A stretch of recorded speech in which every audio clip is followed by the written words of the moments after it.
कि हिमंता में ऐसी क्या बात है कि वो इतने लोकप्रिय हैं 10 साल के बाद भी? आप बताएं देवेंद्र, अगर, क्योंकि बातें तो वो ज्यादातर पोलराइजिंग करते हैं। उसमें दो चीज़ें सौरभ, एक तो शुरू से उनके पॉलिटिक्स को अगर आप देखें ना, तो जब स्टूडेंट पॉलिटिक्स सौरभ वो कर रहे थे, पहली बार इलेक्शन कॉटन कॉलेज है गुवाहाटी में, वहीं के रहने वाले हैं वो, तो वहाँ के उस कॉलेज में वो खड़े हुए थे, तो अपने जितने बाकी स्टूडेंट्स थे उसको उन्होंने पेन दिया एग्जाम से पहले, ये कह के कि इस पेन से अगर आप एग्जाम दोगे तो बहुत अच्छा होगा।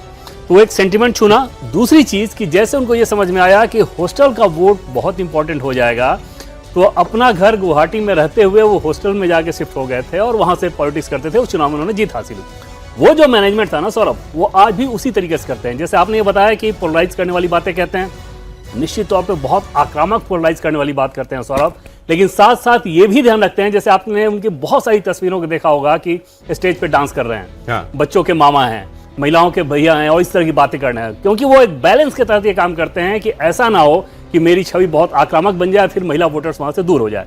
एक तरफ स्कीम्स की अगर बात करें, 22 से 24 लाख तो सौरभ उन्होंने घर बनवाए हुए हैं।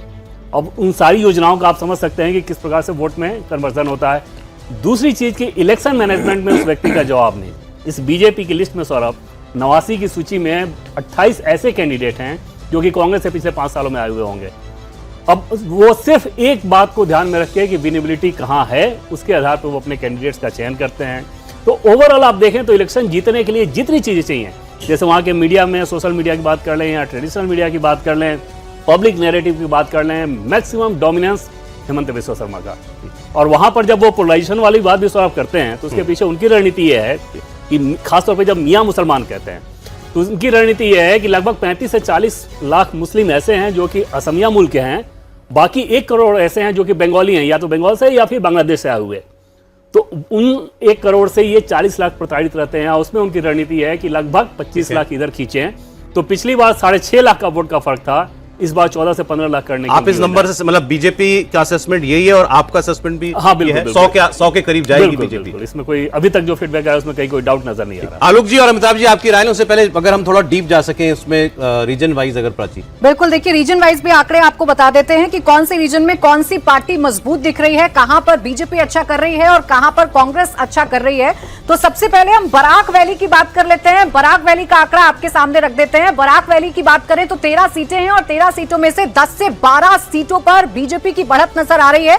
यानी बीजेपी 10 से 12 सीटें जीत सकती है। बराक वैली में आप कह सकते हैं कि क्लीन स्वीप की तरफ आगे बढ़ रही है भारतीय जनता पार्टी। और कांग्रेस की बात करें तो 202 से 4 जो सीटें हैं वो यहां पर कांग्रेस जीत सकती है, जबकि अगर बाकी अन्य की बात करें तो 1 से 2 सीटें अन्य के खाते में जा सकती हैं। तो ऐसे समझिए कि बीजेपी 10 से 12 सीटें, बराक वैली जहां पर 13 सीटें आती हैं विधानसभा की, 10 से 12 सीटों पर बीजेपी के जो उम्मीदवार हैं, यानी कि जो बीजेपी के कैंडिडेट हैं, वो जीतते हुए नजर आ रहे हैं। बीजेपी की बढ़त नजर आ रही है। जबकि हम कांग्रेस की बात करें तो कांग्रेस 2 से 4 सीटों पर और अन्य के खाते में 102 सीटें जाते हुए नजर आ रहे हैं। अब अगला रीजन भी आपके सामने रख देते हैं। नॉर्थ एंड सेंट्रल रीजन की भी बात कर लेते हैं। यहाँ कुल 38 सीटें हैं और इन 38 सीटों में भी बीजेपी को बढ़त है। 27 से 29 सीटों पर बीजेपी के जो कैंडिडेट्स हैं वो जीत सकते हैं, यानी कि बीजेपी बढ़त बनाए हुए है। कांग्रेस की बात करें तो 4 से 6 सीटें ही महज कांग्रेस के खाते में जा सकती हैं।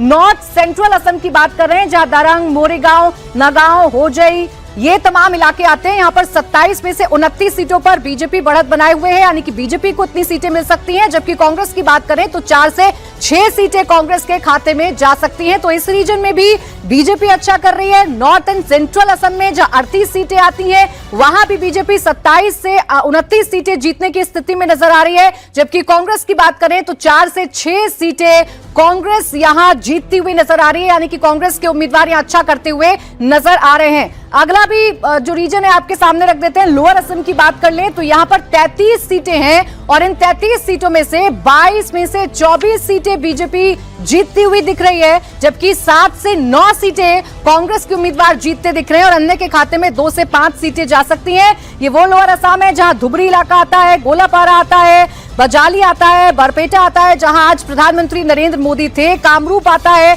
इन तमाम जगहों पर बीजेपी अच्छा कर रही है। 22 में से 24 सीटें बीजेपी लोअर असम में जीतती दिख रही है। इस पर बात करनी चाहिए। लोअर असम वही एरिया है ना जहां मतलब जो मियां मुसलमान सबसे ज्यादा हैं, यहां भी 6% वोट का अंतर है। स्वीप यहां भी है बीजेपी का।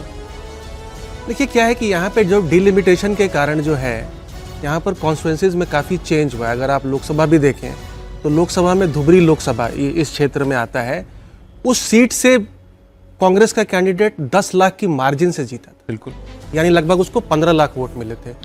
1/4 से ज़्यादा वोट कांग्रेस पार्टी को पूरे राज्य में सिर्फ उस लोकसभा सीट से मिला था। तो यहाँ पर हैवी पोलराइजेशन है, बट क्योंकि सीटें सिकुड़ गई हैं और दूसरा बोडोलैंड भी यहीं आता है। और बोडोलैंड में क्योंकि बोडो पीपल्स फ्रंट जो एक पार्टी है, बोडोलैंड पीपल्स फ्रंट, वो अब एनडीए के साथ है, तो बोडो एरिया में भी भाजपा का कंट्रोल बहुत तगड़ा है, जिसकी वजह से लोअर आसाम जैसे क्षेत्र में भी